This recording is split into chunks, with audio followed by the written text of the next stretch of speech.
Hello, everyone, and welcome to Developing Palates. I'm Aaron Loomis, and with me, as always, is June Liu. How you doing, June? I'm good. How are you doing? I'm doing pretty good. Nice. A night of smoking and review recaps, so we'll knock through a couple of these. Oh, So today we are talking about the La Aurora 1962 Corojo Robusto, and this is a true Robusto, I guess, in the non-Cuban world, 5-inch by 50 ring gauge. This comes out of the La Aurora factory in the Dominican Republic. Wrapper is Dominican Corojo, binders from Ecuador, and the filler is listed as Dominican Republic and Nicaragua. Blended by Manuel Inoa, and the price point on this cigar is $5.50. Released in April of 2016. And with that being said, let's get into our pre-light experiences. So, June, what was your pre-light experience like? I thought the actual cigar itself, it looked kind of beat up. It didn't look like, it's not the prettiest of the presentation. Mhm. I thought that the wrapper itself was really smooth and really silky, really. So that was the only thing that kind of looked good. But aside from that, I had a couple of major veins that was protruding from the cigar. The seams were fairly tight and invisible. I felt this pretty lump of a soft spot, like 2 inches into the from the bottom of the foot, like within like the first third, second third ish. Yeah. And then the cap itself was kind of hard to look at. Like it was really wavy. It's like somebody just took like a you know cap off the floor and then like roughly applied it real quick without using that little cutter, that ring, that cylinder cutter thing that they use, whatever they Right. think that's called. Um, and then getting into the actual pre-light aromas, the wrapper, I got a little bit of barnyard, some cardboard. The foot, got some white pepper, dry nuts, and cedar. The cold draw, I got like a little tingling white pepper zing, cedar, and some dry cardboard. So all in all, average presentation. But then again, it's all about the smoking, right? Yeah. Yeah, for me, there was some color variations and a little bit of modeling on the wrapper that kind of took the color from like a medium brown to like a slightly darker shade of brown. The veins were pretty well hidden due to the color variations, and the seams would be invisible if not for the same thing. But they were very smooth. The caps were mostly applied very smoothly. I had a similar experience. Like that top cap just seemed like it just got tossed on. A lot of wrinkles and things like that that were there. Two bands on this cigar. The main band is the traditional La Aurora band, and it's got a secondary strip band that notes the Corojo. Um, Aroma I got from the wrapper was like a light sweet hay, and the foot aroma was a much sweeter version of that same hay. Prelight draw was more sweet hay and a little bit of red pepper, but there was also like a fairly intense red pepper tingle on my lips that I was getting after taking a couple of prelight draws. So getting into flavor, first third to final third, what was your experience like? Yep. So when just from the first draw, it was like pedal to the metal, sort of given really deep and rich dry white pepper spice. That spice, for me, it left this really thick coating of like an oily pepper zing on my tongue. Mhm. And it was definitely a dominant factor within the cigar, within the entire cigar in general. And then, so in addition to that heavy pepper, I got very full, distinctive notes of charred wood and bread. And half inch in, I started getting like a medium body sweet creaminess, which helped, and it was welcoming because it kind of helped combat that super spicy character. Mhm. So through the retro, very thick and no stinging white pepper, but it had a good amount of bread that's associated with it, so that gave it like a added layer of creaminess.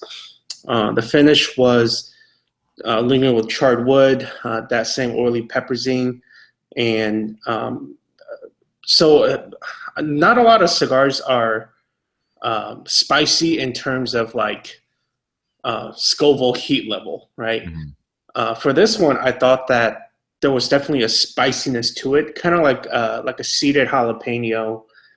That yes, you know that the heat's there, but you could still taste flavors Right. aside from that heat. So that's kind of the best way I could describe the spice level. In terms of strength and body, the strength started out just regular medium, but just with like half an inch in, it got up to like a medium full, and it kind of gave me like a little head ring. Body within the entire cigar since the beginning is medium. And so moving on to the second third. Second third, for the most part, kind of like it's similar to the first third, but kind of differences in intensity levels of the various notes. That oily pepper died down, even though it's still a very dominant note. So that allowed the bread and that char wood to move up to the front. There's still that tasty medium body sweet cream that's still helping to kind of taper down that powerful spice. Through the retro, still got thick, no stinging white pepper in the bread. The finish still lingers cedar, oily pepper zing, and jalapeno-like spice. And then body still medium. Strength at that point, since like probably like the halfway point of the second third, I thought that it was kind of in between the medium full and full mark. And it kind of made me think, oh man, the last sort of, by the way this thing goes, it's going to blow my head off. So, Right. So moving to the last third, it definitely did get to the full scale. And it's, when a cigar is full strength, to me, it makes me want to, I mean, honestly, it's so overwhelming that it makes me not want to smoke it anymore because my body can't take it. And it makes me want to go reach for sugar. I thought exactly that. I was like, oh man, like I was contemplating getting some sugar to kind of, let my body readjust to normalcy, I guess. But I didn't do it because I knew that, eating something is definitely going to take over the taste. So I plowed through it. So in terms of notes, still that oily pepperzine, bread and charred wood. Due to retro, still the thick and no stinging white pepper, spice, and bread. The finish still lingering with cedar, oily pepperzine, jalapeno-like spiciness. And then also within the last third, well, this is more like construction related, but it's still flavor noted as well in a way. But when I started the last third, the cigar got pretty hot to the point where I couldn't do my normal full draws. I had to do like little puffs, I guess. Right. Baby draws. Yeah, baby draws. What about you? Yeah, initial draws brought like a sweet and spicy cedar, but then after a few draws, the sweetness and the spiciness faded away, and it was replaced by some black pepper that was mixing in with the cedar. Quarter inch in, a little bit of cream came in to mix, which toned down the black pepper a little bit. And then 3/4 of an inch in, the creamy cedar and black pepper kind of created like a really nice mixture. Like they were melding really well together. Trail carried some cedar and a bit of a red pepper zing. So you got that sting through the nostrils there. And then 1.25 black pepper faded out, leaving like a slightly creamy cedar there. And the retrohale was also creamy, a creamier cedar than what I was getting in the mouth flavor. And the strength for me in that first third was medium. And then as the second third began, the cream increased again to even out with the cedar. And the retrohale was creamy cedar as well, but then a little bit of pepper had come in to mix with that as well. 1/2 inch in, creamy cedar, but it became fuller and a little bit of black pepper on the finish. And that 3/4 of an inch in, the pepper went away, and then a little bit of mustiness came in to mix with the creamy cedar. And then 1.25 inch, a little bit of that pepper came back, but it was really only on the finish. And then the mustiness had increased a little bit, and the cream had decreased some. And then as the third finished, the mustiness dropped back, and the pepper and the cream went away, and it was really just cedar at that point. But the strength was still right at medium. And then final third, the cedar picks up a little bit of a slight spice to it. And then 1/4 inch in, I was getting some mintiness that was joining in. And then I was getting a decent spice on my lips as well at that point. 1/2 an inch in, mintiness ramped up, and the cedar was really only in the background at that point. The mintiness had really just taken over the profile. And then 1 inch in, the mintiness dialed way back, and the cedar kind of came back up to the front. And that's kind of how the cigar finished out, really just that cedar with a little bit of mintiness in the background. But the strength did ramp up to medium full for me in that final third. So performance-wise, burn and draw, what was your experience like? The burn was overall good. But for the Robusto, I clocked in total smoking time of 2 hours and 40 minutes, which is uh, absolutely fantastic. Yeah. But the ash itself was flaky since the beginning of the cigar. Mhm. But it's one of those things where like when I smoke review cigars, uh, I try my best to let that ash hold as much as it can, Mhm. but I never want it to fall on my lap. So with this one, I could have tapped the ash, I feel like a little later, but I tapped it, within 1 inch to 1.5 inch increments, but I felt like it could have went longer. In Right. other words, it was strong ash, even though it was kind of flaky on the ends. The like I was saying within the last third, it burned kind of hot. It burned pretty hot actually. But the first two thirds caused no issues with the smoke being hot. It was just nice and cool. Going into the draw, it was a little bit loose for my liking, Mhm. just a tad bit, but it was still a really good draw. And I didn't have any issues with tasting all the notes, even when it got hot. Like even doing smaller baby puffs, I was still able to do that and retro and get a gauge of what the flavors and the experience was. Right. Yeah, the burn for me was really good. There was a slight wave here or there, but it always, caught itself back up and stayed really straight. Ash held on inch and a half segments for me. I didn't have any kind of that flakiness or anything like that. It was really just I knew when it was time to go, and the ash would just kind of drop off. So it was really good ash retention for me. Draw was really snug for me the entire time, and I think that's probably the cause for the extreme mintiness that I was getting in that final third, and probably the strength increase. But I mean, you said the strength went up in the final third for you a lot too, so I'm not Right. sure how much that plays into it or not. I just thought maybe with having a snug draw for a full 5 inches, at some point it's going to catch up with you where you're kind of getting the cigar a bit hot. So I don't know if that did or didn't, but I'd be interested to smoke another one and see if I can get a better draw if it has a different reaction to that. So overall, what was your experience with the cigar? Overall, I think this is a great cigar. It's too strong for me. Hmm. So granted, that's subjective to each person, and me being typically more sensitive to strength. But in addition to that, I felt like the spice levels was a little bit dominating over the other flavors. I really love a cigar that has rich spice like this one, but it really needs to be paired and nuanced with earthy notes and creamy notes, especially sweet creaminess. I think really helps a really strong spicy cigar. Hmm. It did have those notes, but I felt like overall the spice was a little too domineering.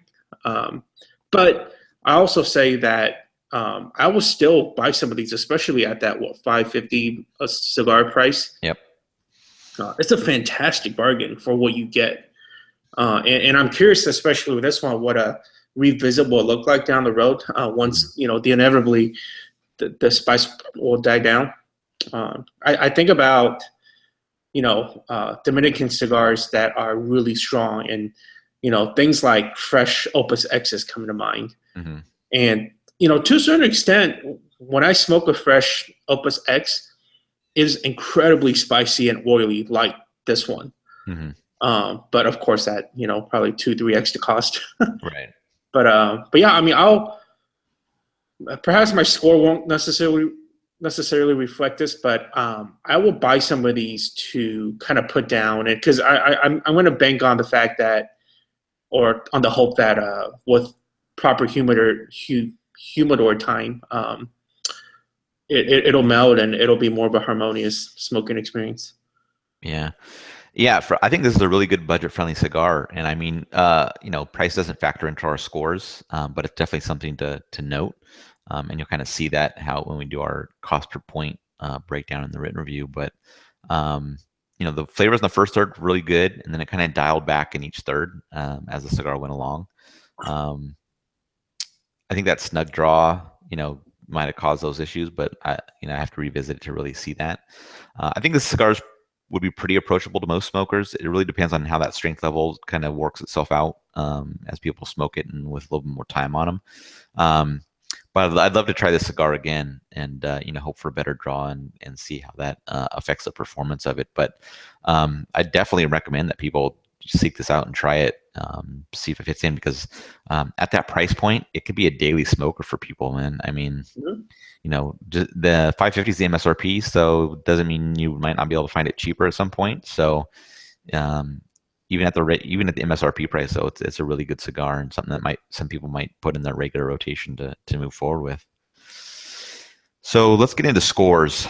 You gave it a 6.87, and I gave it a 6.60. How do you think your score matched up with your experience? No, I mean it's overall, that score to me qualitatively means a good cigar, and that's exactly what it was. It was a consistent good cigar. I mean, especially for the price point, and having different levels of intensity going throughout and keeping you engaged is all good. I mean, I don't smoke a lot of La Auroras, so I can't really speak on top of in behalf of like what La Aurora does and if this is kind of like their profile, I guess. But smoking this really puts them on the radar for me. I mean, I know La Aurora they're a big company, like they make a lot of stuff, but I just haven't really smoked a lot of it. But I won't know.